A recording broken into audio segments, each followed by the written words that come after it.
fostering deeper relationships, influencing behavior change, developing resilience. You're about to start winning. Here is your host, Christine Bright. Welcome to Parenting Game.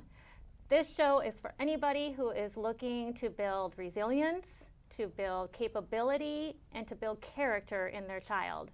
And I am very excited about our next 3 episodes. We are going to be discussing autism, a very broad topic with a lot of new information coming out.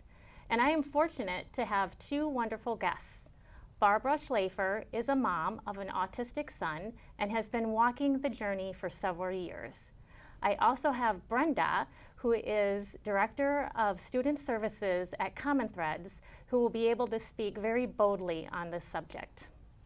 Ladies, thank you so much for joining me today. And Barb, I want to start with you. Share a little bit about your journey with your son and also about your family as well, because you have 4 boys in that household. Well, I guess if you count my husband, I guess it would be 4 boys. Sure, three boys, yes, and your son. Yeah. So my journey in terms of parenting is that my middle son was diagnosed as being on the autistic spectrum when he was 10. And it was kind of a traumatic way to get the diagnosis. We got the diagnosis through a hospital. Prior to that, there were a lot of, since kindergarten, first grade, it was clear that he struggled to learn in the classroom. Mm-hmm. There were a lot of outbursts. It seemed like the social interactions were tough with kids, and we were told that he was a bully, that he was a naughty boy, and we were feeling like terrible parents, mm-hmm. that we somehow we couldn't control our kid, like even though he was out of our control, he was in school. Mm-hmm. And so there were a lot of emotions around that. A lot went into that. And even though it was traumatic the way we got the diagnosis, it was so helpful because once we got someone to name it mm-hmm. for us, then we were able to get services. But it doesn't necessarily mean, bing, the light went on and everything was green and the sky opened up and there was rainbows. It wasn't like that at all. It was, it was more along the lines of, okay, good, now maybe there's a path. Yeah. And we didn't necessarily find common threads right away. That took some time as well. And then, for parents, I have a lot of parents that I work with, and sometimes that I don't want my kids being labeled. And inclusion is a big part of community now that people are looking on how to include, and then you get that. Well, I don't want my kid to be labeled. What was helpful? I mean, yes, there was this diagnosis.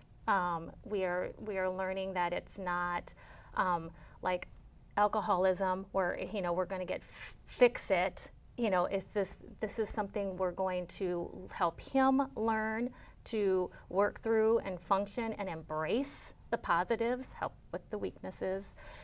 So how did you feel about all that? Like, okay, we got this diagnostic, he's an autistic. Did you go through some of that of, I don't want my kid to be labeled, yet without, a diagnosis, you can't get services. Mm-hmm. Help parents kind of understand that a little bit better. Yeah, well, up to that point, in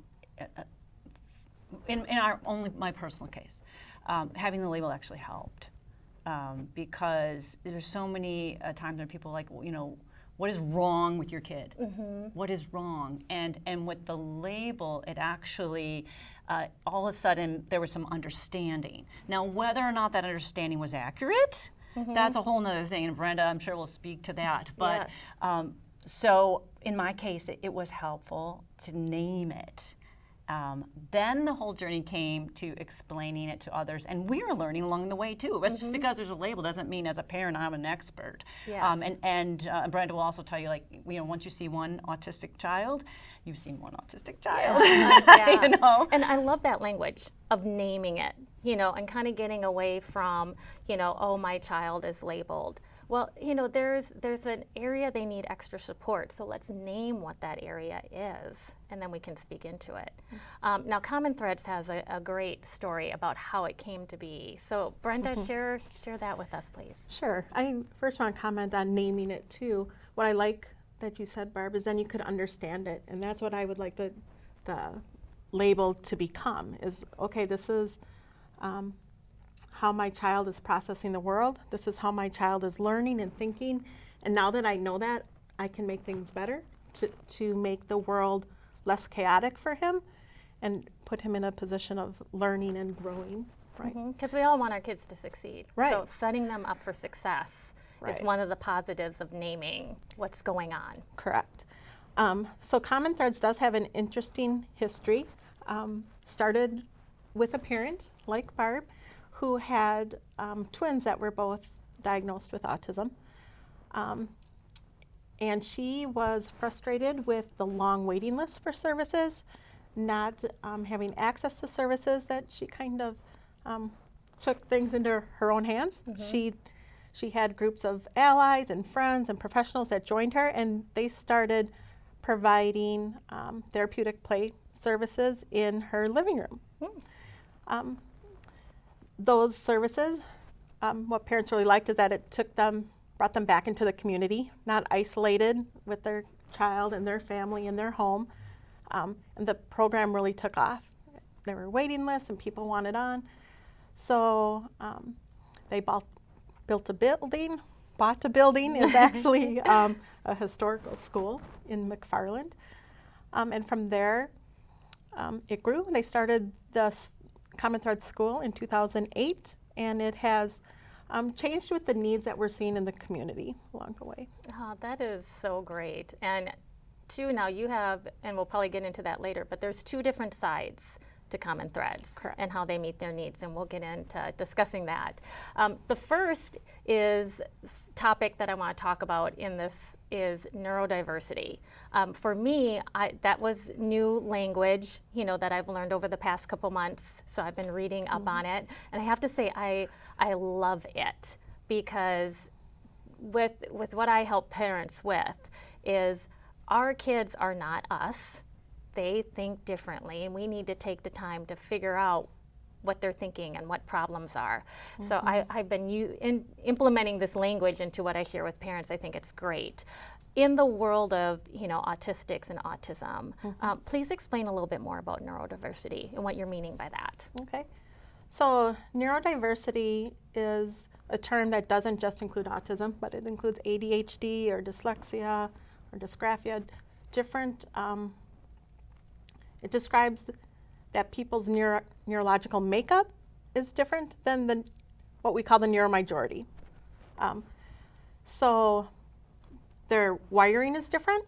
They're not necessarily disabled, and that's what it's about, is that I have this autism diagnosis, but I'm not disabled. I just do things differently, and they want to be accepted for who they are and to be themselves and have a self-determined life. And I've learned so much. I've worked with several kids on the spectrum, and I was sharing with Barb. One of the things I learned is creativity. They have brought out in me more creativity, and I think one of the biggest things I learned is from one of the kiddos I worked with is you can make something out of nothing. He was just capable of looking at something and being like, "Oh, we're gonna make shoes out of floor vinyl," and I'm going, okay, yeah, let's do that. And what that has brought into the work that I do is I no more don't shut down kids anymore. I would typically go, oh, don't pick up that, or and now I'm just like, yep, let's take a bag with us. Whatever you find, throw it in there, and we're gonna go back and make something out of it. And those have been just really awesome. So I love what I not only am I teaching them, but what I am also learning from them. From how they think. Now within that, what supports work well? So, now you know that they're on the spectrum. We know we're learning about neurodiversity. They think differently. What are some of those, and I don't want to say typical because we know that, each kid is different, but there are some things that are a little bit more kind of standard. So within that, what are some of those more common things you see in that neurodiversity? Sure. So there's 3 common areas where autism neurology is different than the neuromajority. One is with its sensory processing. So they are taking in different amounts of sensory information through their eyes, through their touch, through their ears, and it's not a consistent taken. Sometimes things come in really big, some things don't come in at all, and it fluctuates day by day, minute by minute. So understanding that some of the overwhelm that they feel can be just from the sensory input of living in the world that they're in. The second part that's different is the way that they handle information. So the way that information comes into them, how they store it in their brain, and then how they're able to retrieve it. So that happens different than how Barb thinks or how I think or you think. And then the last one is the style of thinking. So they're very concrete, literal, visual thinkers. Okay. Yeah, and you see that a lot. It's hard. The transitioning piece can be, a real challenge. But once you know it, you can again set them up for success and help them with that. Right. So autism. Definition. Wow. And again, it's I'm glad she's getting this one. I know. I mean, it's it's broad, but Yes. just kind of something that's helpful, like when you have to present. Sure. How does it defined? So I'll define it in terms of the DSM, or how you might get a diagnosis. And it's defined that way as a developmental disorder that can encompass 5 different areas of development. There's differences in sensory processing, as we just talked about. There can be restricted patterns of behavior, cognitive differences, communication differences, social communication differences, and then all of that often brings some emotional vulnerability, which isn't part of the diagnosis, but it's a big part of why our kids struggle. Yeah. Right. So Barb, with you, when you got the diagnosis, and I'm sure before you were putting a name on everything, you were noticing, was this really helpful and ahas for you when you read, concrete thinkers, how he's taking in information? Was that like, I mean, I'm a bit overwhelming still because, but was it also like, Yeah, it was, and it helped explain a lot of things. It kind of took out all that. I mean, all along I knew that my kid wasn't naughty and then he wasn't a bully. But it sure helped to explain the emotional dysregulation that he had, transition issues, things like that. So absolutely, it was, and I also now have language too. That was also part of the problem. I didn't have a language to explain to others. My son is emotionally unregulated. He's upset about the lights, the noise, and it was just good to have that language. Yeah, and that understanding and that. For, Matthew himself, how was it helpful to him too then? Absolutely, yes. One of the things that they teach at Common Threads is they teach the kids the language, and because they need to name it, to name their feelings, and for them to have control over it. And sometimes when you're having an emotional meltdown, or it's hard to process that in the moment, right? Nobody can do. Even neurotypical people can't process their emotions in the moment, right? Yeah. And so to have some language to talk about it afterwards, and then and I could just see his confidence building as he realized and had the tools needed to do that. So yes, absolutely. That's a very common theme. Listening to young adults with autism now is before they had their diagnosis, or before they were taught about autism and how their brain worked, they felt naughty, they felt bad, they felt like they didn't belong. Yeah, I find Lots that of shame. Lots Yeah. of shame. Yeah, after the fact. when I work with those kiddos, the first thing that we do is we start building self-esteem. Because I know I can implement a lot of strategies, but if they're not confident, we're not going to go, very far. So that's a big piece of it. So how early can this be diagnosed? Can I say one more Yeah, thing before we get definitely. into that? And I know Brenda will probably touch on this, but gosh, it's so important for individuals to have this language and have this understanding, because learning does not happen until those pieces are in place. And that is the difference. What I found at Common Threads is they address the emotional, the mental health piece before they're like, you need to read this page, you need to do this math, sit here and do this math. Well, how are you going to do any of that if you don't understand your body? Yes. So I just wanted to say that because it's it so is, important. It is, and I work with a lot of different school districts, and I would definitely say when I go into IEPs and we're discussing, and we're going to get into that into future episodes, it is about how do we get them to get their work completed. Agreed. But how do we get them to emotionally regulate, to be in a room where they're comfortable, so that can happen? So, 100%. And it's, it's growing. As more information comes out, I see schools getting more agile in that. But definitely parent advocacy for your child is number one. So thank you for that. So, but, how early can this be noticed? How early was it can you say that you noticed that there might be something up with your son? It was our daycare provider actually that pointed it out. So he was 2 or 3. Okay, so But the autism wasn't even yeah. considered. But that's when we noticed behavior change, behavior differences. So share a So- little bit about that. Sure. So I actually have worked in birth to 3 for many years. So this is a past me question, but I've worked with children who have been diagnosed as young as a year. Okay. I think parents have the gut feeling in watching their child and know that something's not quite right. And we encourage them to seek out answers through a developmental psychologist. And some would come back with the diagnosis of autism. Okay. So very much parents out there, if you are sensing something, you may want to start considering this and start, seeking some services to get some sort of diagnosis. I think, we'll talk about that a lot. The parent gut is a very good indicator of different things. This was really interesting when I read this, and I'll have to be honest, I'm just now digging into this whole idea that the spectrum is circular, not linear.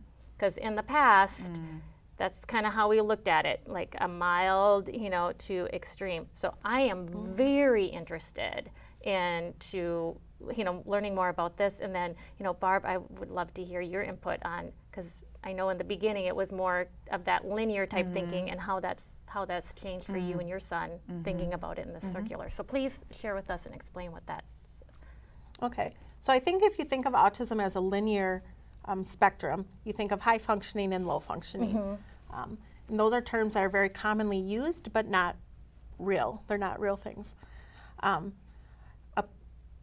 autistic person can vary in their level of functioning depending on where their sensory system is at, the information that's being provided, whether or not they have visuals. Visuals are really helpful because they keep words static, right? So you say something to someone and they hear you, but then the words are gone. So as they're processing or if they need to remember, there's nothing there to hold on to. So then the visuals can really help. So just depending on how well an autistic is supported, they can function very, very well, and they can function poorly if they're not supported. Okay, and I like that, because then I think that's where labeling can be a little bit damaging. You know, it's like, oh, well, they're, you know, on the spectrum, they're low functioning. Well, you know, I love that. It may not be the case for every area, and they can also learn then in those lower functioning areas on how they can do better. And I think that provides hope too. I think for the longest time, before this really started getting talked about in a voice, a lot of hope was lost with the kid, you know, with the parents of like, you said, this is where I'm stuck, and that is this lovely to hear. I like this, no longer called a disorder. We touched a little bit on that it's a diagnosis to get services. So when you have those first signs, what are your first steps? We talked about a little bit, like in your gut, okay, you're aware that something's not right. Where can you go? What are your options? Is a pediatrician the best option? Is it mental health professional best option? And I mean, they're all pieces of it, you know, but that first step, where do you think you're going to get the best help initially if you're sensing something?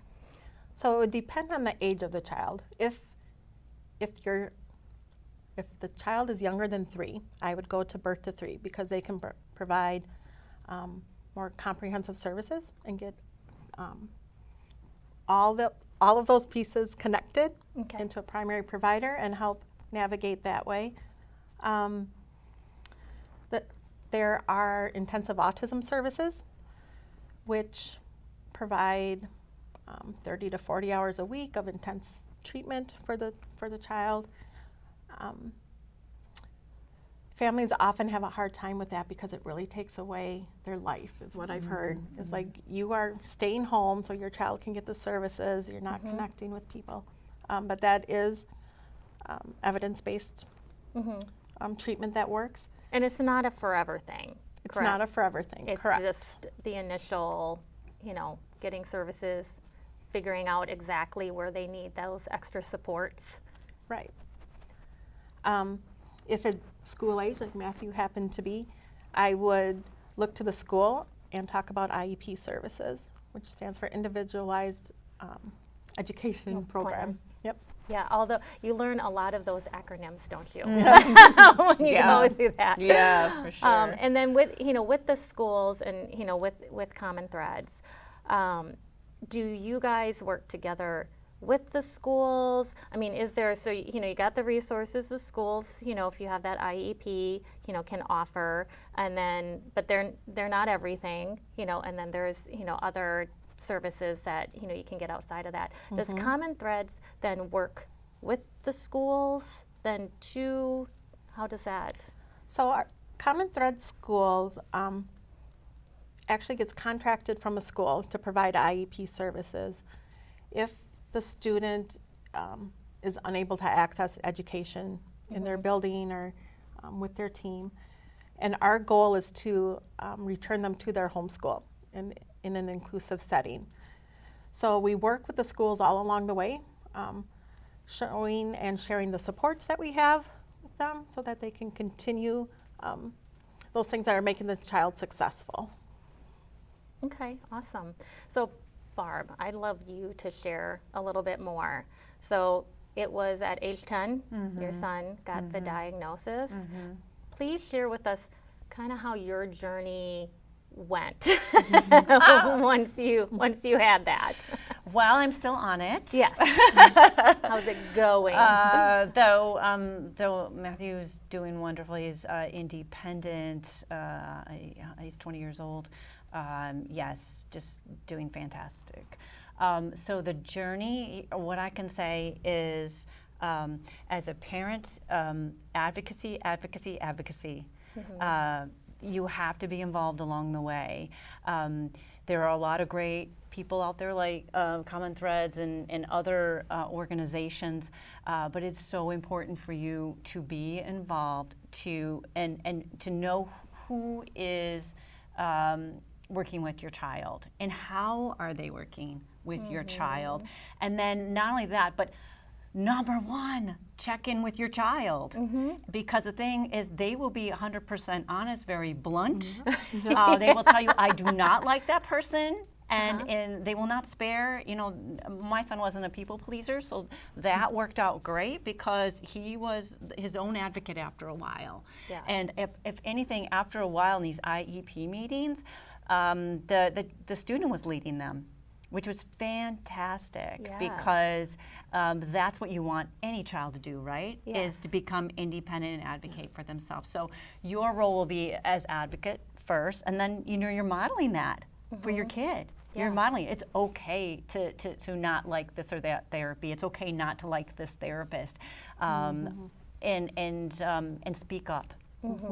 And so that they can become their own advocate. So if my journey was definitely that, and I also learned that I had to let go as a parent as he got older. Because you want to protect. You want to, yes. You have to let them. But they need to learn too. And then he, so in high school, he finished up his years at, in high school, correct? Yes, and then he ended up going to a charter school, which was project-based, which is a fantastic way for him to learn, and a lot of kids on the spectrum, so young adults, I should say. So within the school system, you know, there's becoming more and more options for them to do well and decide, you know, what's going to work, and I'm loving that. I'm loving that school systems and are if there's being just open one with that. other thing I'd say quick, like go back to, I know we're running out, but when we're talking about labels and autism, I want to say that it was helpful at first, but then later, my son wanted to shed the label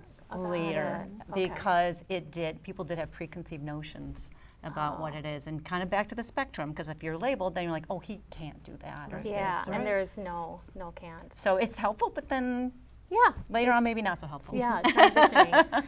Thank you, ladies. So much information. I'm excited for us to do the second and third episode as well. Thank you for tuning into Parenting Game today. And remember, investing in a child is never wasted time. Thank you for watching The Parenting Game. All episodes of The Parenting Game are available on demand at sunprairiemediacenter.com.